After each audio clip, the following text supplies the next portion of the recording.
प्रथमतः आपण आला त्या भीमनगरमध्ये आपलं सहर्ष स्वागत. आता तुम्हाला इथं जर सांगायचं असलं तर आमच्या पूर्वजांनी ज्या काळामध्ये आम्हाला सांगितलं गेलं, आम्ही वाचनामध्ये जे सांगितलं गेलं, 26 जानेवारी 1937 साली बाबासाहेब भीमनगरला येऊन स्वतः विहिरीचं उद्घाटन करून आणि चांदीच्या ग्लासमध्ये पाणी पिलेले होते.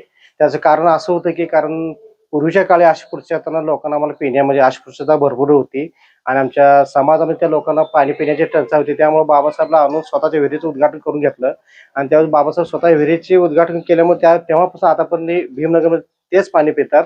आणि त्या कालांतराने आम्ही ते विहिरीचं असं की हे शिशुपूर असं करता की येणाऱ्या पिढीसाठी ऐतिहासिक प्रेरणाभावन निर्माण व्हावं आणि बाबासाहेब त्या कसे आले आणि काय गेले ही माहिती त्या येणाऱ्या पिढीला निर्माण व्हावी, त्यासाठी आम्ही सुशोभन काम पण करत आहोत.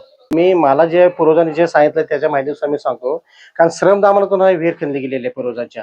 स्वतः दिवसाभर जसा वेळ मिळेल पूर्वजांचा जसं म्हणजे वैयक्तिक जसं तुम्हाला श्रमदान केलं जातं आपल्या वेळेनुसार, तसं नाही भीमनगरच्या लोकांनी श्रमदान करून विहीर खणली गेली.